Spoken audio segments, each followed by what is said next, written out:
My name's Chris Phillip. My name is Paul Anderson. My name is Mark Boyd. Hello, my name is Derek Combs, and I listen to the Blue Army podcast. My name is Matty Robson, and you're listening to the Blue Army podcast. Good. Yeah, obviously Champions League happening last night, Champions League happening tonight, and we don't really talk that much about wider football here on the podcast, but I thought it might be quite nice for the preamble for us just to give our predictions for the Champions League winner this year. I'll go first so I can give you guys both a little bit of an opportunity to think about things. I've gone for Real Madrid, and the reason I think it's going to be Real Madrid is because the sort of teams around them don't have that squad that's going to be big enough with the depth and the quality to compete on all sort of like 3-4 fronts in all the competitions. And I think that's just how Real Madrid normally seem to pip the Champions League every year, is consistently having a strong squad and just good rotation. They never seem to have that sort of like best ever 11. So yeah, I'm gonna back Real Madrid just because I think they've got the depth and the strength in numbers that they'll need.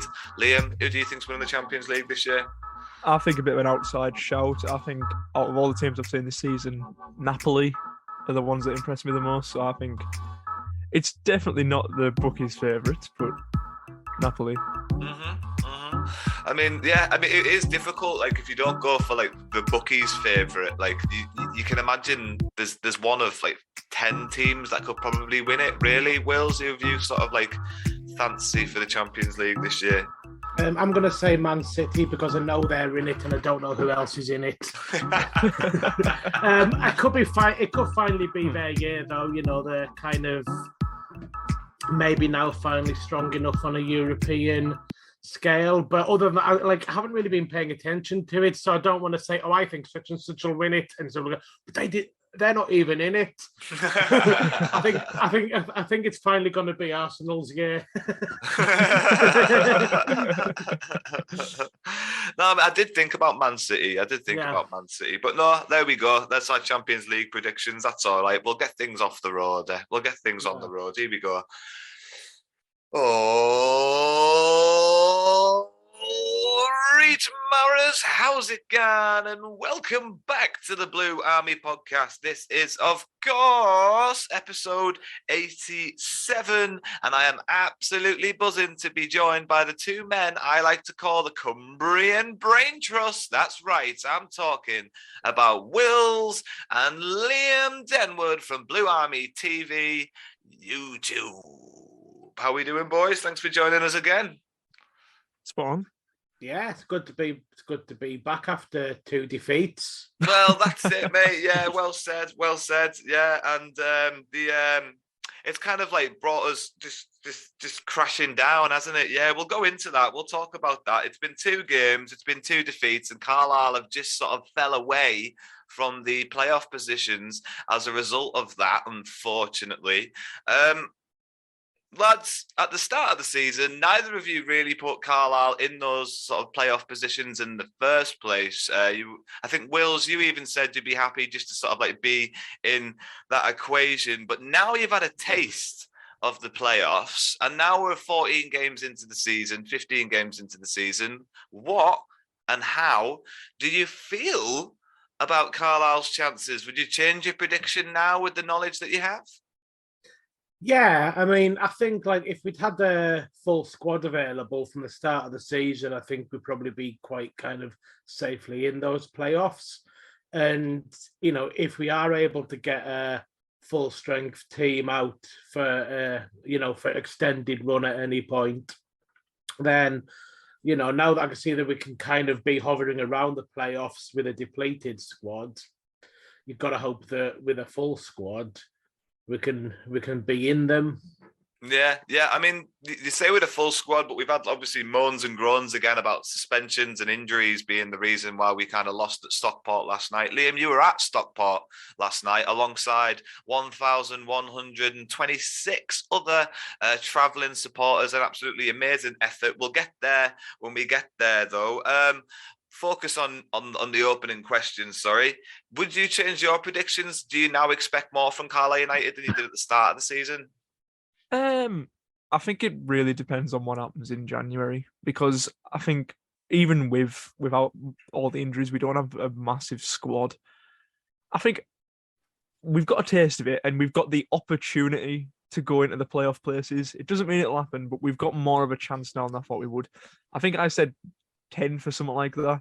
I might change it to 8th or something, but I think it is possible that we go there. I think if things really go our way, it's possible to be higher than the playoffs.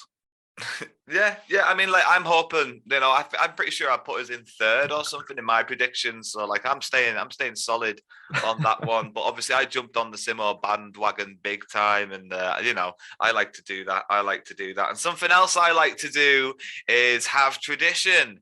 And on the Blue Army podcast, we obviously have traditions at the start of the show, which means it's time for one thing and one thing only, gentlemen. It's the Blue Army podcast joke of the week. Is he having a laugh? I think he's trying to. It's the Blue Army podcast joke of the week. Right, lads, here we go. I won't give anything away this week. Here we go. What kind of tea is hard to swallow? No, go on. Reality, especially after these 22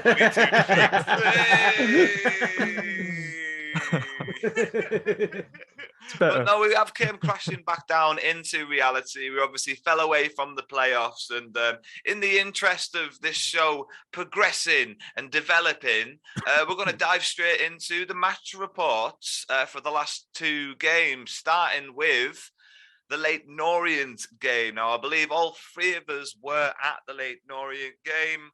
And before we dive into the match report, we'll give you the Carlisle United's starting lineup for the game. In nets is the large frame of Thomas Hoyley with the back line of a returning back.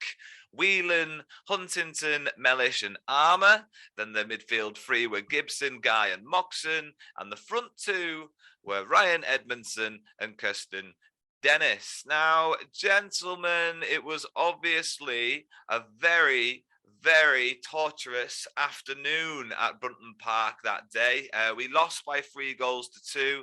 The referee had an absolute howler. But before we get to sort of talking about the referee and the sort of effect that he had on the game, let's focus first in on the highlights. And that means talking about Leyton Orient's opening goal. Now, to be fair, this goal is probably the only goal of the game where you can't really point the finger of blame and shout and swear and get really upset about it. Obviously, the other 2 goals that we let in were very disappointing. This one, you could argue, maybe just boils down to John Mellish not being able to close down his man fast enough or get in front of his man.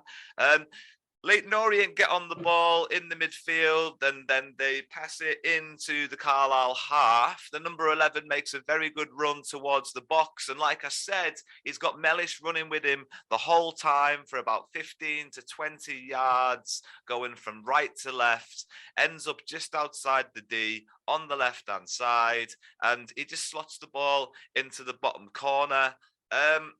Am I right pointing out John Mellish there for not being able to close down his man and get in front of his man and stop that shot from coming in? Or maybe is it a lack of communication? Should they have doubled in on the attacker and closed down the effort? I mean, Wills, what can you zone in on that particular highlight, that particular opening goal against us that maybe Carlisle United's defence could have done a little bit better?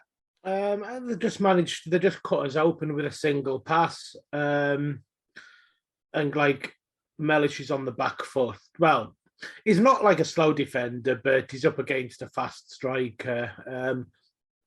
It's the pass that cuts us open, and probably see against Stockport as well that we're maybe a little bit more vulnerable to that kind of pass that just picks someone out in amongst the back 3. Maybe that is one of the weaknesses of a back 3, that there's a little bit less certainty between the players over who picks up who. I don't think they necessarily man marking, so I think the players have to decide whose job it is to pick up which striker. And, maybe that is just a thing, if you're going to play a back three, that you're vulnerable to that kind of thing. I don't know. I'm not an expert tactician, but it seems like it's a couple of times now, just on this podcast. Yeah, it seems to be we do get undone by the one goal, but on this instance, like I said, I have zoned in on John Mellish there, not being able to get goal side of his man, or maybe to calling another defender in to sort of help him out, or maybe that's a goalkeeper shout to tell the defender to close him down, or I'm not quite sure what it is. But something else that's disappointing, Liam, is the fact that the goal happened after 2 minutes. We were instantly on the back foot after 2 minutes. Now, I've obviously spoken to Will there a little bit about the defensive duties, and if you've got an opinion on that, absolutely dive in there. But I think we've spoken about it on the podcast before. We don't seem to be starting games very well. No, well, you look at that, and I think 3 out of our last 4 games we've conceded in the opening 20 minutes. I think we just don't come out well. I don't really know what it is. I think the goal itself, the first goal today, I don't think you can individually blame one person. I think the entire back line just all backed off far too much. I think they were all waiting for each other to go and close the man down. Maybe it was John Mellish's man, but every single one of them backed. Yeah, backed someone up. steps forward and tries, and then that's the moment the pass is made, when they kind of break formation, I guess, as well. So, yeah, it's sloppy. It's a poor goal to concede. But I don't really think it's anyone's individual blame. And I think that is a problem. I think even before these last 4 games, I looked, there's a stat on the programme at Brunton Park every week that I like to read. And it's minutes of goals conceded. And I think we've conceded pretty much all of our goals this season in the first half, which it is worrying to see. But I don't really know what can be done about it. Yeah, I mean, me and Wills, we were talking just before the game kind of kicked off, and we were predicting scores. Obviously, we predict scores on the podcast. I kind of just stuck with mine. And I did think there would be an early goal from Leyton Orient that would spark Carlisle into a comeback. Obviously, we're going to talk about what really happened during the match. But yeah, the reason it's easy to predict that Carlisle will have to have a comeback victory is because we have been consistently conceding early in games, and when you've got a back 5, it's a bit of it baffles me. It baffles me how regularly we just don't seem to start a game. Maybe we need to get on the front foot earlier in the game. I don't know. I really don't know what it is, because it is these easy little through balls that seem to be cutting us up. So maybe we need to be steadier when we start a game. Maybe we need to sort of take less risks in the first 25 minutes and allow our opponents to sort of settle into the game, allow the ball to be with them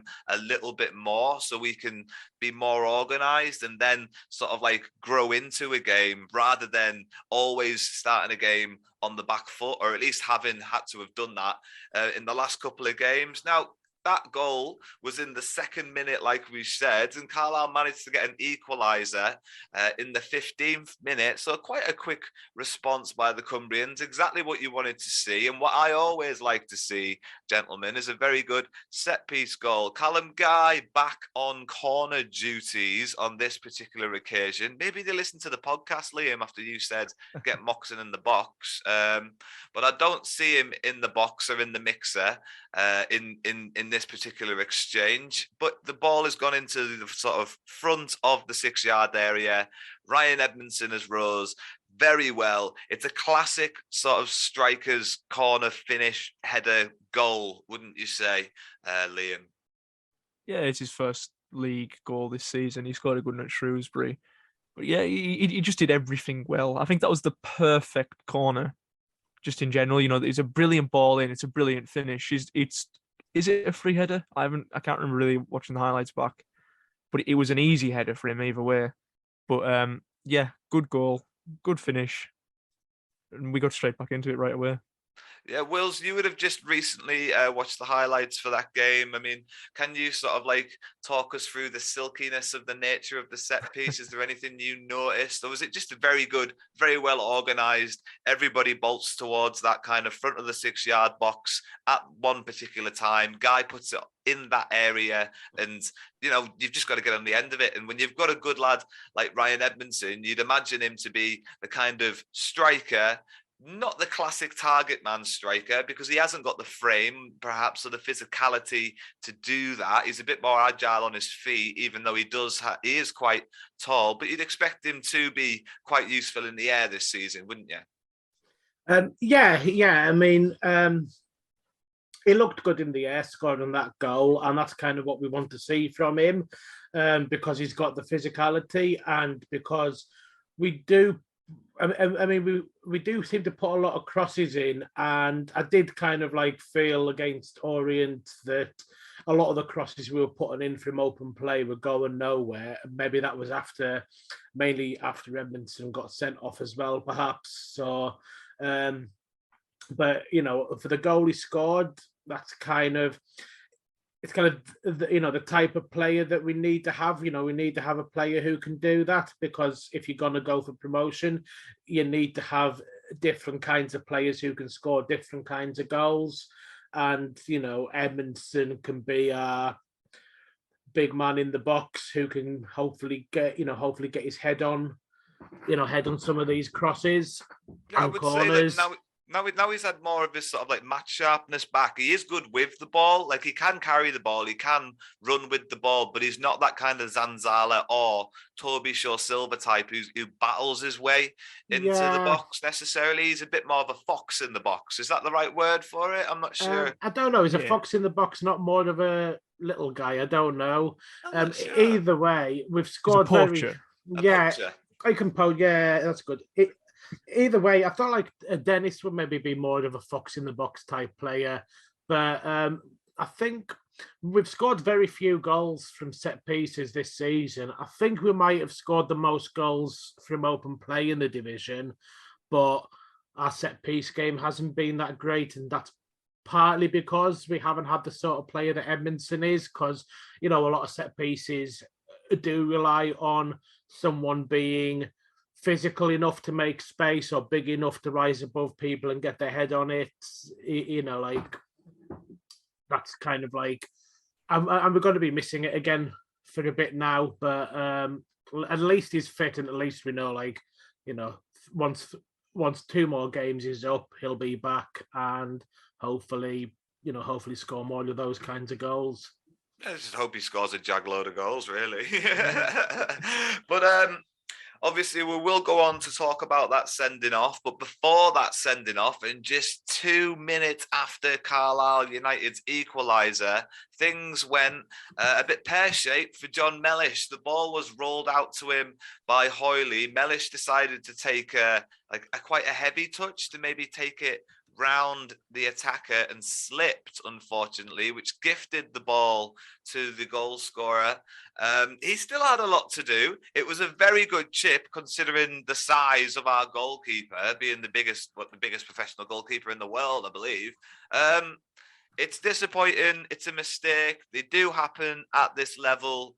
And you'd imagine John Mellish has probably learnt his lesson from that one, and next time perhaps won't try and take on a forward, or maybe he won't learn that lesson and he'll always continue to try and take the ball round the forwards. Liam, I went to you first last time, so I'll go Wills first this time for your reaction to that goal. It's a really good finish. It's annoying. It is. I thought Hoyley was a lot further off his line than he is when we saw it from the Warwick. It is quite a good finish, but what can Mellish do in that situation next time? Can he just get rid of the ball, I suppose? Yeah, I don't know. I mean, it's not like you could say that Mellish even dawdled on it or tried to do anything fancy. So, I don't know. I've never been a footballer. I've never kind of even been on the Brunton Park pitch or any kind of like professional pitch or one football booth. So I don't know what can happen to cause a player to slip. Sometimes they do. Sometimes you see players slip and it's off the ball, and no one cares. Very occasionally, a slip will happen when a player's right where you don't want them to slip. And honestly, I've no idea whether that's something, whether that's considered a horrendous error for the player, or whether it's just something that can't be avoided. Happens rarely, and every now and again it will happen in a situation that costs you a goal. I don't know. It always, it always looks stupid, but you kind of watch it, and his foot goes, and like I say, it's not like he was doing anything particularly stupid on the ball. His foot goes away from him, and then that's it. He's down, and what it's like to be John Mellis in that moment. I don't know. You put your foot down on what you think is going to be like nice, stable, steady turf, and then your foot just starts sliding. So, I don't know. I'm trying to get in the mind of a footballer who's just slipped. Remember, like, obviously Steven Gerrard did it famously. So I don't know. It's just, I'm going to say it's just something that happens. And if you're really unlucky, it'll happen when you're on the ball with no one around to protect you, and you'll concede a goal because of it. Yeah, Liam, are you going to save John Mellish as well? Or are you going to throw him under the bus for his slip? I'm not going to throw him under the bus. You notice he's got new boots last couple of games. I wonder if that's it. Do you remember this game? I'm sorry to interrupt you. I think it was under Keith Curle, and I think it was maybe Bristol Rovers, I'm going to say, but I could be wrong. But the Carlisle players were slipping all over the spot, and Keith Curle blamed the studs. He said they picked the wrong footwear. Yeah, I remember that one. I remember that. It used to be a lot more controversial back because the manager used to make the decision for the squad almost like sort of F1 teams. It'd be like sort of like wet tyres, dry tyres, that kind of thing. Yeah. Like today you all wear studs, today we wear blades, like that kind of thing. Yeah. But now I believe it's very much up to the individual player. So Liam? I didn't know. What was the point you were going to make? Was that, sorry? I was going to say... Yes, that's it. What was the point you were going to make? People need to stop wearing blades, because that is an actual good point, that, because if he was wearing blades, they're so stupid. A lot of professionals do wear them as well now. They need proper metal studs. That's what I always wear when I played. I never had a big issue. So what's the thing with blades? Are they just seen as less of a risk of injury or something? Well, they're in fashion, sort of thing. That's what it seems to be. But they're worse. That they don't work as well. It's just fancy professionals like to have them because they're sort of the in thing, I think. Yeah. So, it's weird. Blades are weird. I've always sort of like, I'm a studs person as well. Like I've always sort of like studs all the way, never had blades.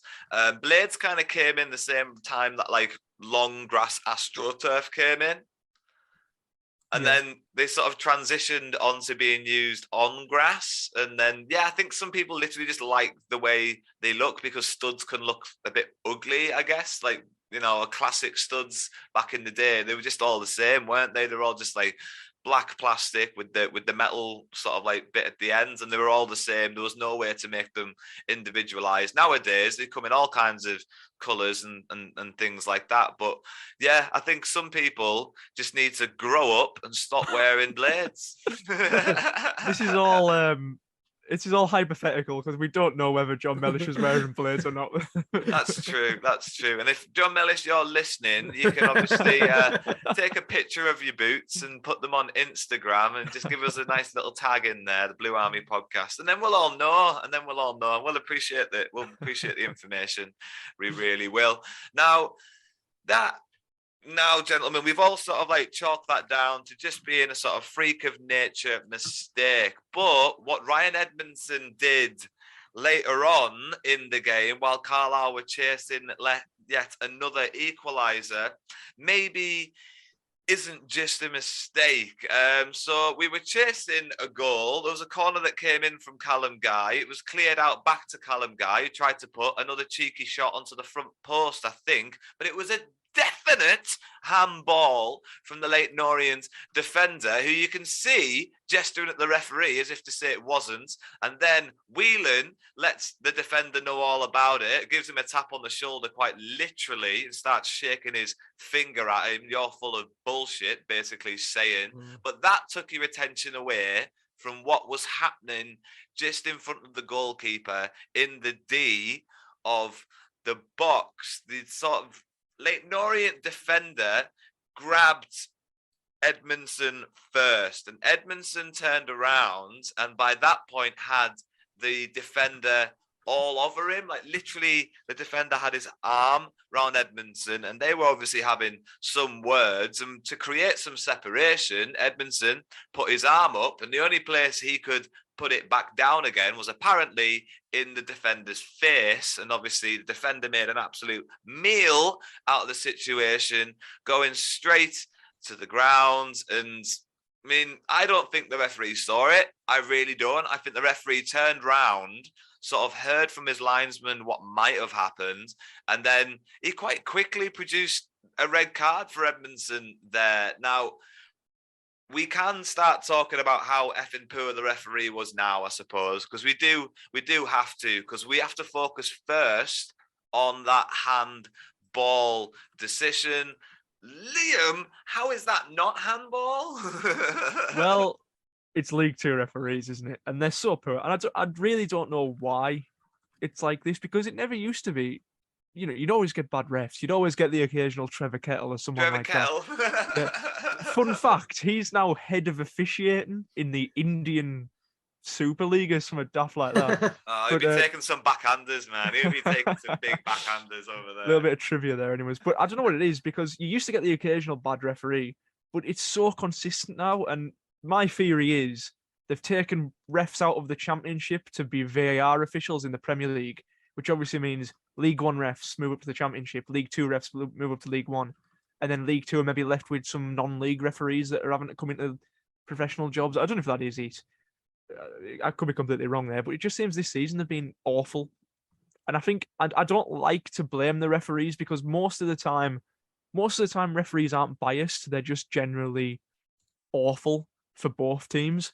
But this game, it seemed like he was really biased against Carlisle. I think the red card is probably the only decision he got right, to be honest with you. I thought it probably was a red, the way he sort of shoved him in the face. But the penalty beforehand that should have been given, it's so blatant. And another thing, if the referee hadn't seen that, the linesman definitely did. And it's an issue in this division as well, where these linesmen, they don't like to give things. He obviously gave the red card literally right after it. He saw that apparently, but he didn't see the blatant penalty that should have been given. And I think they're just scared to do it. They're scared to give decisions to the linesman because they don't want to be the centre of attention, which is, I don't know. It's a real issue that I think something needs to be done about in League Two.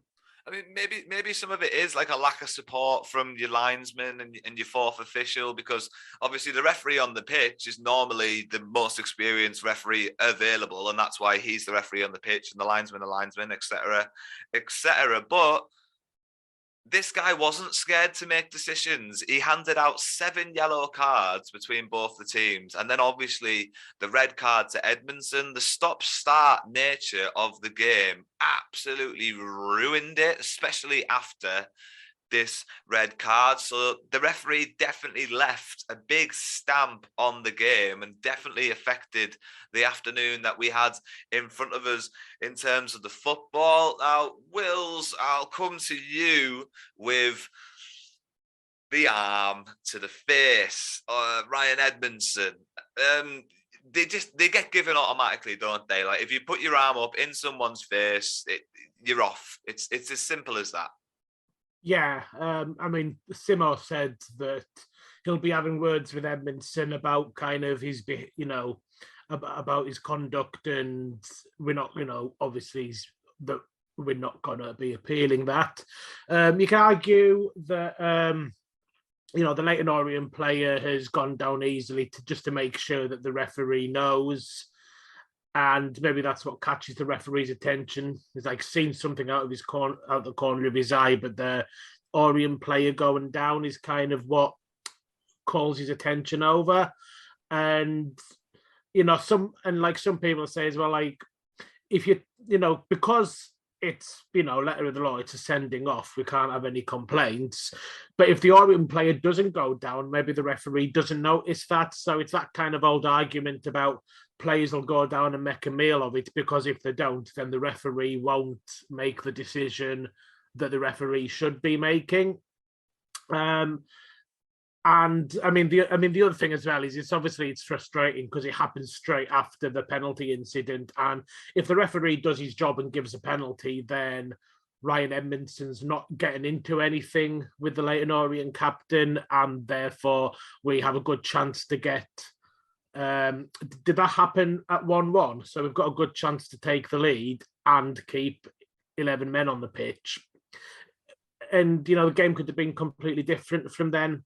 It would have been 2-2 if we had a penalty and scored it at that point. We were chasing an equaliser with 11 men on the pitch, but the momentum was definitely ours. Like, they scored a goal after 15 minutes that put them 2-1 up, and then we were on the front foot since then. And I think there was another call for a penalty as well in that period.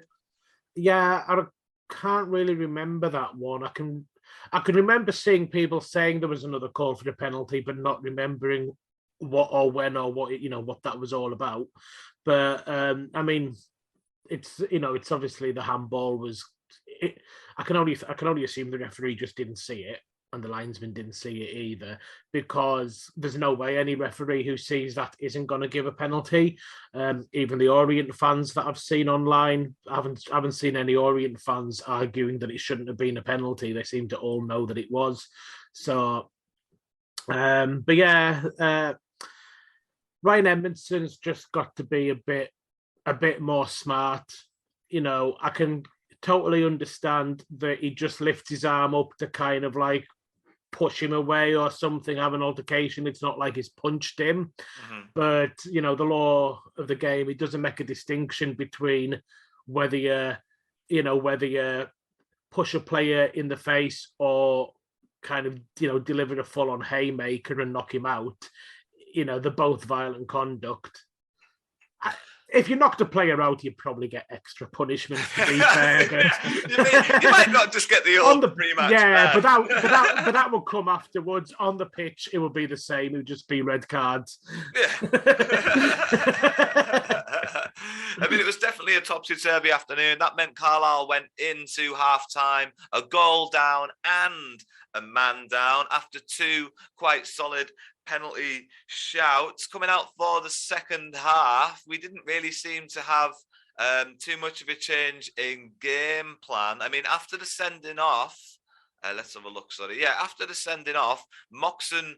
No, that was before the sending off, wasn't it? Moxon was brought off for Harris, but there wasn't a change after the sending off, and so after the second half, I think Simo was quite happy with the balance of the team. Mellish was maybe pushed a little bit further forward, I think. I think we played with a back four, and Mellish kind of started sitting in behind Dennis, and that kind of worked for us. It seemed like we were getting a little bit of momentum, but unfortunately, once again, early, we go down another goal. And again, very similar to the second goal, it's another mistake, you have to say. The ball is cleared by the Leyton Orient back line, and Callum Guy does quite well to keep the midfielder away from it, ushers it into the back line. Now, this is the moment I've clicked on the highlights at exactly 1 minute and 38 seconds, because Huntington's arm goes up. And I think that's what distracts Whelan and leads to this mistake.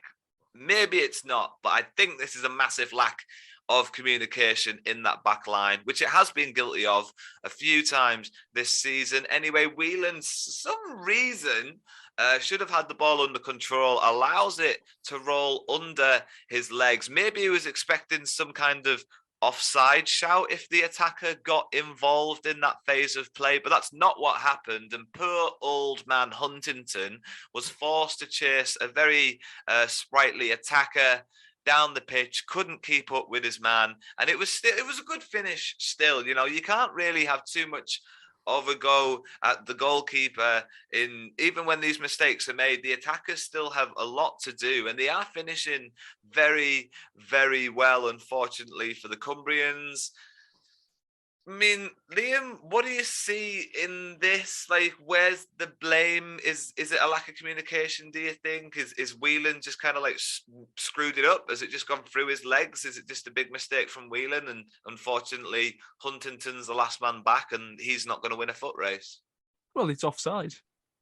Is it offside? You look at the highlights. He's blatantly offside. And the rule is, Whelan does get a touch on it as it's going through, but he doesn't pass the ball. Does he? I think it touches him, but he doesn't pass it. He doesn't play the ball. If it touches him, then he's not offside.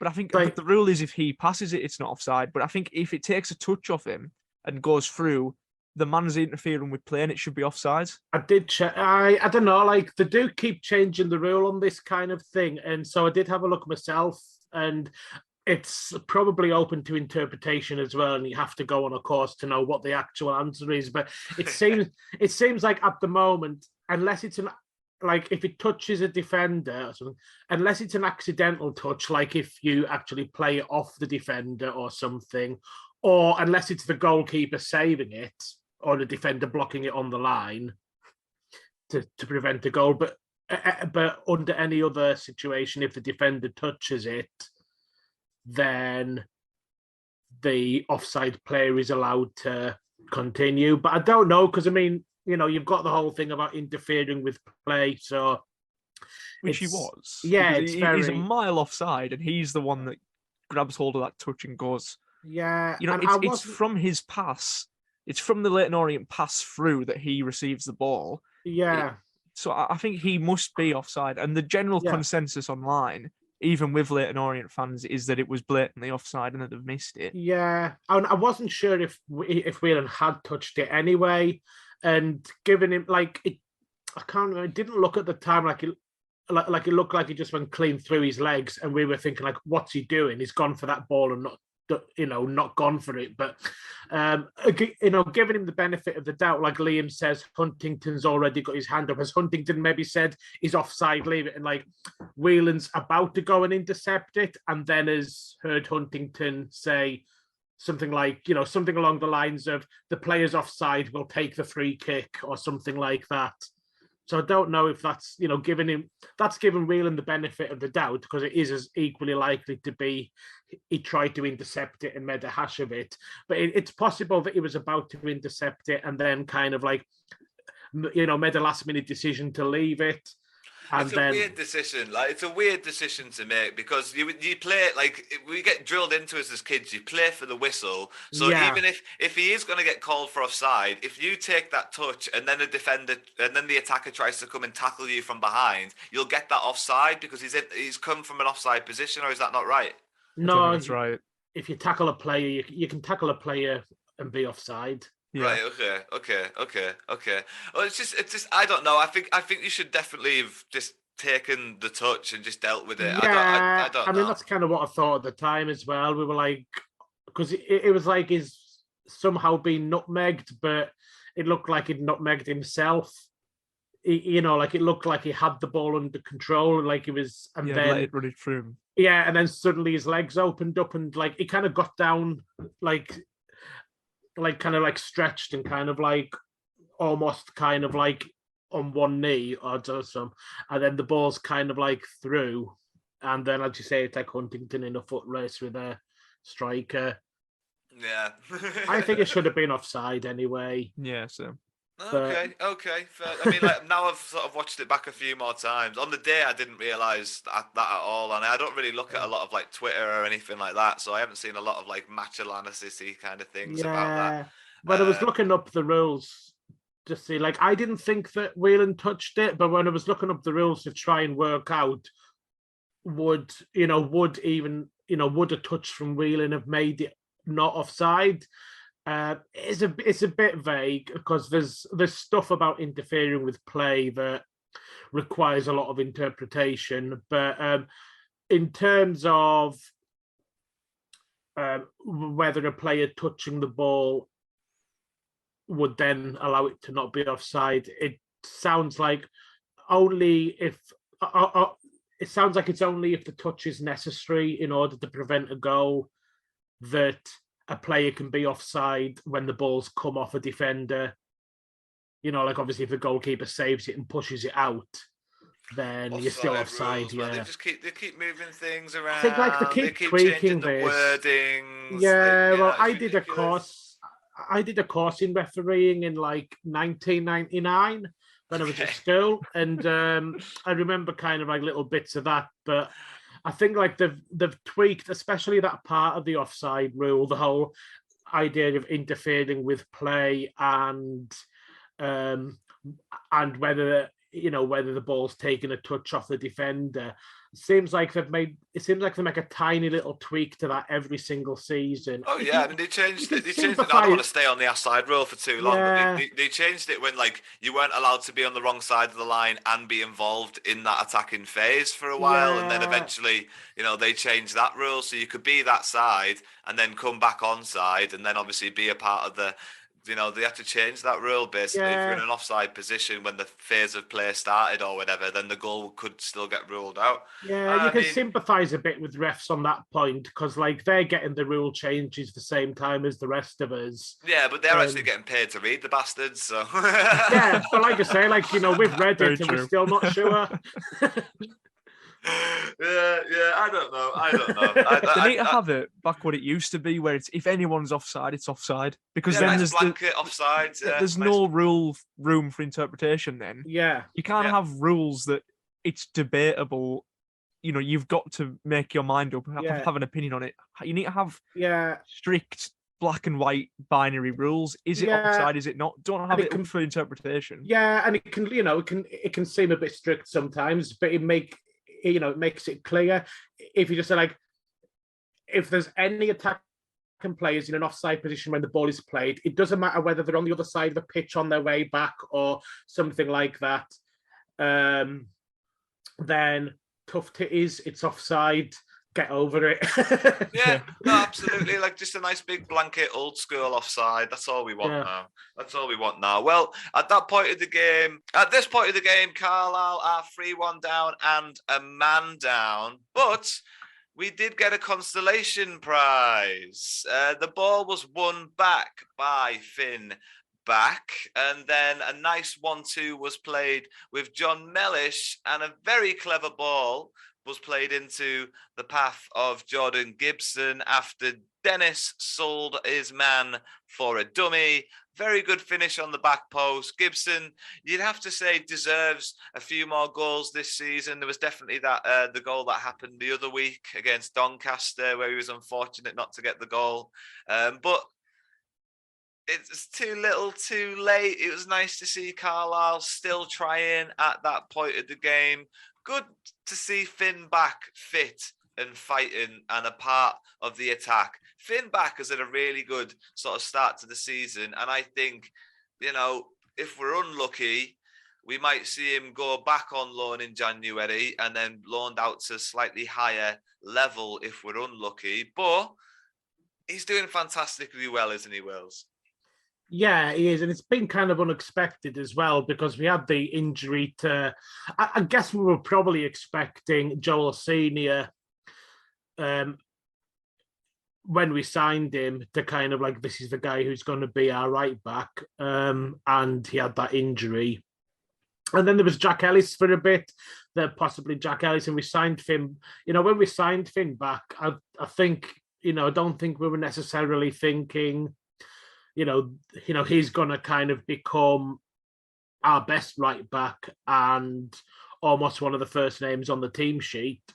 But he's just done really well. And sometimes that happens, in a sense, you kind of like with lone players, you almost don't know what to expect because they've got experience, good training, they've had a good academy situation, but they've maybe not kind of played that much senior football before. So it's just like, how do they adapt? And he's adapted really well. And maybe that's because his dad was an England international rugby player and he's got that iron will drilled into him, perhaps. I don't know. But, he's got a good attitude and he's kind of like, he kind of handles the cut and thrust of the game really well for a young lad.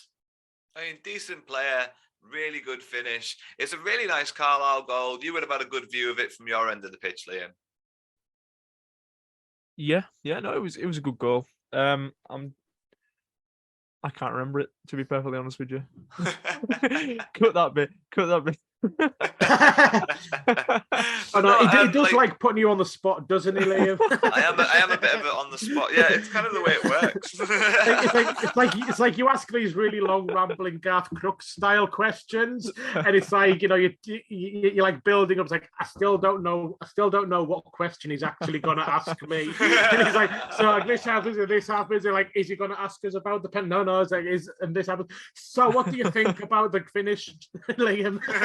Keeps you on your feet, doesn't it? I've drawn a blank though. I just can't remember the goal whatsoever. At the end of the day, we lost the game, so like you do forget those games faster. Yeah, it was a nice move though, and good to see Jordan Gibson get on the score sheet. Oh, I do remember it. It's Jordan Gibson's one. Yeah. Oh, okay. From now. Yeah, it was a good goal. It was a good goal. We had to wait for that, didn't we? Jordan Gibson is in a good position. It's a good attacking move. It's a good finish, but ultimately it came to nothing. It did.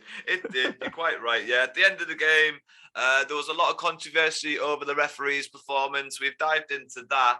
Apparently, allegedly, there was some coins thrown towards the direction of the Leyton Orient manager. I believe that they were probably just astray and were probably targeted towards the referee, but I wasn't there, and that's just pure speculation. We can't get in trouble for throwing coins at the referee, so no, I mean, it would have been after that performance. Like, not at all.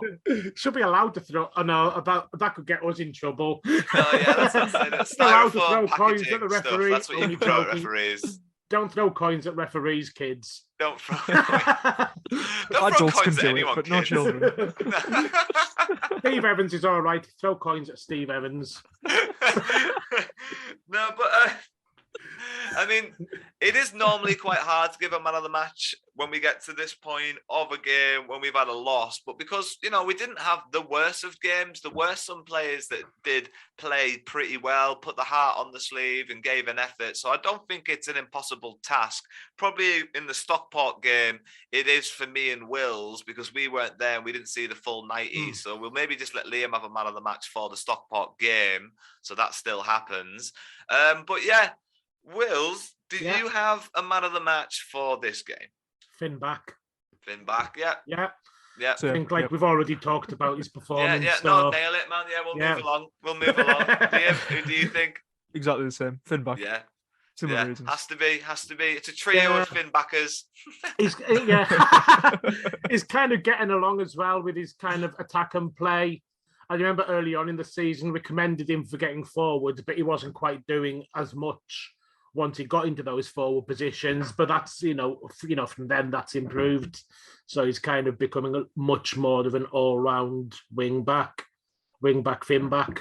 Yeah. And we're glad to see him back in the squad.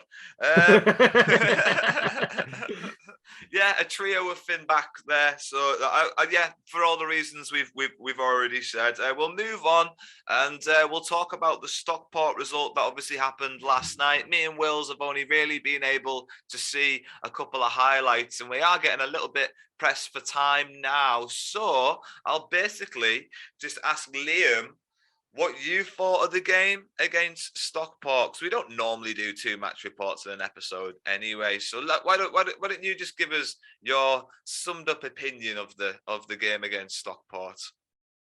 Okay, right. Came out of the gates really poorly. We weren't great in either half, to be perfectly honest with you. We just looked tired, I think. And I think with the amount of injuries we've got and the small squad we've got, we can't really be doing with playing Saturday, Tuesday. I just don't think we were fit enough for it. Didn't have the players to rotate. We had injuries. Paul Huntington was injured coming into the game. He didn't play. Apparently he should be back for Saturday. Morgan Feeney came in, didn't really do too well. He was losing headers. It's just we didn't do the simple things right. We didn't win tackles. We didn't win headers. We didn't win the second balls. Stockport pressed really, really well, and we just couldn't pass our way out of it. Like they were really good yesterday, Stockport. It was such a good support going though. Like 1,100 on a Tuesday night. And it's not a short drive that either. It's a long drive down, and I'm not even sure why there was that many fans there. To be honest, it's not like I wasn't expecting that many. Like we've got a good away support, but I was expecting maybe like 600-700. Like we usually get. Like I don't know why we got as many supporters as we did, but I'm very glad we did. There's no roof on that stand as well that they put the away fans in, and it started raining at half time. Not too badly, but just enough to emphasize the fact that there wasn't a roof. Now, from what I could gather on the BBC, from the way that we lined up, apparently Harris was playing up front with Dennis, but I don't think the BBC are incredibly accurate a lot of the times, especially, that's normally the formation that we would play. But I think the BBC probably didn't look into the formation we played on that day and just assumed Harris was going to come in as a straight replacement for Edmondson. What was the kind of shape? The shape was really weird because we pretty much played 5 at the back, 3 in midfield, and 1 up top, with Jordan Gibson just being anywhere and everywhere. And he was our best player at Stockport. You said you were going to just ask for my man in the match. That's who it is, Jordan Gibson. Because it was everything good came through him. Obviously, there was a good chance created by Owen Moxon that Dennis hits the post from, and that was a good chance. But I think everything came through Jordan Gibson. He played really well, but he was in that sort of floating role where we were playing with one striker up top, but Jordan Gibson would sometimes be up there, sometimes be in the midfield. But I think Harris definitely wasn't playing striker. You didn't really notice Harris playing at all. I think he was probably our worst player on the day. And it's harsh because he's only a young lad, but he comes in and he really doesn't play very well and he gets hooked at halftime. Stretton comes on at halftime for him and they go to pushing Jordan Gibson into a more defined midfield role with a striking partnership, and we immediately looked better for it. We need that strike partnership, I think. And Dennis, and if you're going to play one up front, Dennis isn't the striker to do that. He doesn't have the pace to get them balls coming forward if you're playing as a lone striker. Yeah. He just doesn't have that in him. I think you start Shaw Silver up there by himself, he probably has more of an impact than Dennis up top. That's not me saying Shaw Silver's a better striker than Dennis by any stretch of the imagination. But I think that lone strike partnership with no wingers either side, just there by yourself, Shaw Silver probably has more to offer from it. Yeah. But when we went into that strike partnership, Stretton and Dennis worked well together as a strike partnership, and we looked better for it. And the momentum was going our way until there was one counter-attack that just killed us off, and we didn't look good at all after that. Stockport get the ball. Our players are too far over onto the left-hand side. Corey Whelan misses a header at left back for some reason. I don't know why he's there. And the room where he should have been in the middle, they get across to, Finn Back. Some people might try and blame him, but he had 2 men to deal with by himself on that post. He loses the header with the first man, but if the first man misses a header, there's another man lining up at the back post for a tap-in. Yeah, he's not the tallest either, so he's not the person who should be marking big strikers. So I don't know if that's kind of like the defence needed better organisation and should kind of plan ahead for when this guy's, when they're putting crosses in with this guy in the box, it should be someone like Feeney should be the one marking him, and Feeney's kind of elsewhere. And maybe that's just a case of like Feeney having to come into the squad for Huntington, and maybe that's kind of like messed our organisation up a bit. Yeah, I think the problem was Corey Whelan had gone too far forward in the attack. I think he got a little bit carried away, and then he got caught when we were coming back again, and he was pushed over to, he was nowhere to be seen. And when with the attack coming down their left hand side, our left back side, we're far too pushed onto that side with Corey Whelan further forward, that there's so much room left on the right that Finback's having to mark all by himself, and they exploit that space with a decent cross Even Thomas Hawley's nowhere near it. You know, he's waiting to try and stop a shot coming in from that side. And it was just we were so poor organisationally, and I think that's when we missed Paul Huntington, because Morgan Feeney, as much as I love him, he really didn't play well, and he really didn't command that back five like he used to when he was on a consistent run of games. Yeah, it's just him coming back. I mean, it's probably been difficult for him because he would have been seen as our star defender, and he probably still is.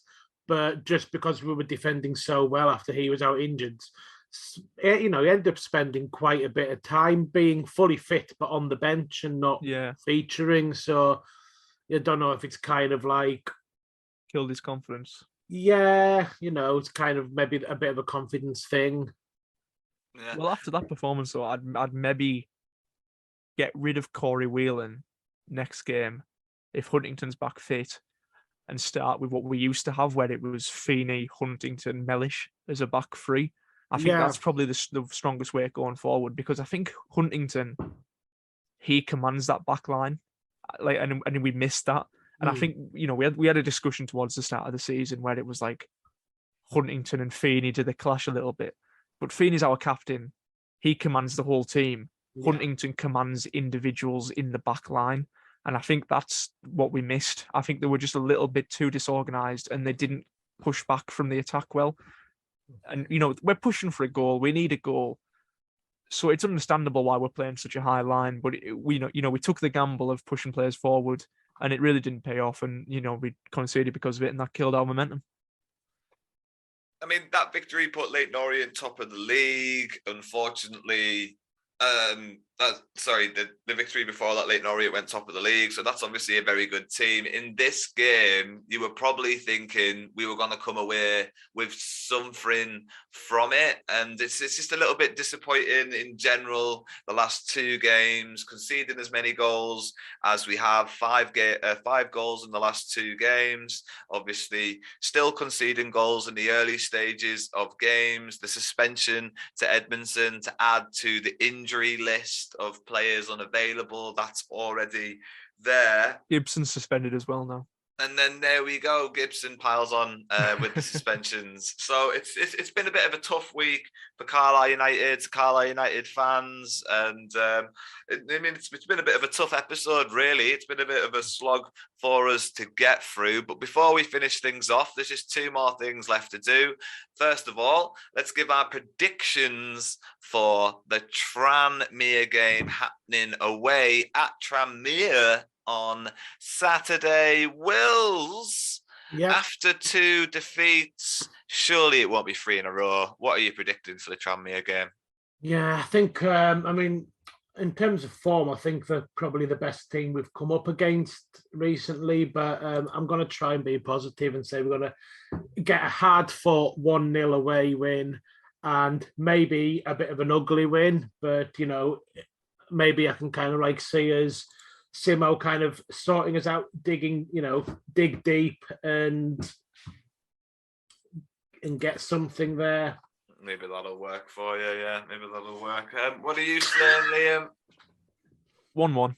Still 1-1. I think Simeu goal and Simeu own goal, because he's been playing really well for them, and he has been scoring a couple of headers for them. So, I don't know, because I think it's such a bad run of 3 games to have. You've got top of the league, you've got a very good Stockport side, who I thought were probably the best team we've played all season, and then we've got probably the most informed team in the league in Tranmere. I think it's such a hard run of 3 games. I think we'll do well to get a point out of it.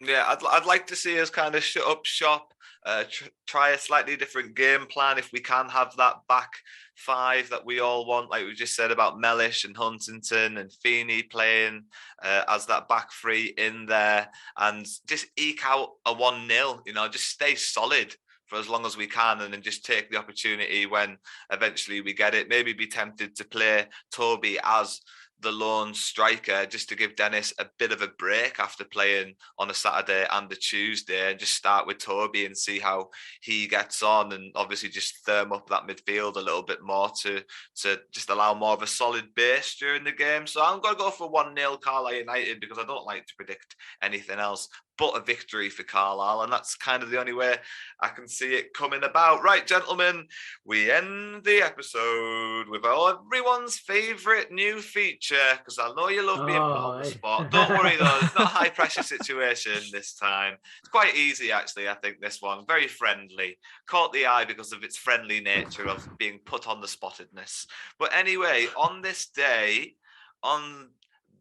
in October 1924, rugby union once more proved to be a bigger pull than football at Brunton Park, with the New Zealand All Blacks thrashing Cumberland by 41 points to 0 in front of a record attendance crowd of 16,343 people at Brunton Park. Now, what questions coming next, lads? Oh, what's coming? What's he going to ask us? Well, all I'm going to ask is, lads, rugby union is the nation's secondary favourite sport after football. So my question for you two gentlemen is a nice breezy one this week. Yeah. What's your second favourite sport? Go on, Liam. Tell us all about it. You could. I don't really do boxing. That's it. Boxing. My dad's a boxing coach. He runs a boxing club in Maryport. I've always watched. I'm not a die-hard boxing fan, but I watch the big fights when they're on. I've been to quite a few fights live, so love a good bit of boxing. Yeah.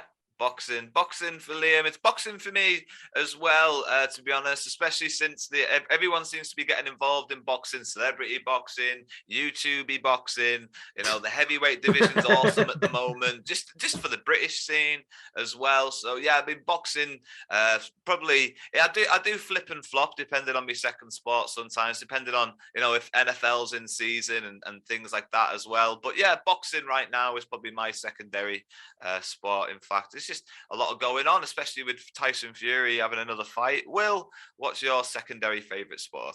It's probably a distant second, but I'd probably say Formula One. Yeah. It's the only other thing that I kind of like. I'll just sit and watch for its own sake. Sometimes I'll watch rugby or cricket if there's no else on and it's on in the background, and I'll just be like, "Oh, England are winning." Formula One. I at least know who the drivers are and how they're doing and what's going on. That's following the sport. No, that's following the sport. Yeah, that's knowing names and stuff. That counts. That's being a fan. I always think it's weird though about F1. It's sort of like favorite teams. Yeah. I used to like a weird one. I used to like the Jordan team. I like Ferrari. It's like, yeah. I mean, Ferrari have kind of, being Italian and stuff, they've got a big following. I used to quite like Jordan, back in the day, the yellow cars and Eddie Jordan. And all right, okay. I think who was it? Did Eddie Irvine drove for them as well? I remember Eddie Irvine's name, but this is back in the days even before like David Hill and things like that, man. Yeah, like Schumacher before even them kind of days, really. Eddie Irvine was just coming to the end of his career when I think Michael Schumacher and Damon Hill were at their peak. Yeah, I think that's the way it was. The way it was. But yeah, that was all right this week, wasn't it? That wasn't the worst way to end the show, but it is time to finally end the show. Lads, thank you so much for joining me once again for this episode of the Blue Army podcast. And there isn't really anything left to do apart from saying bye for now. Bye.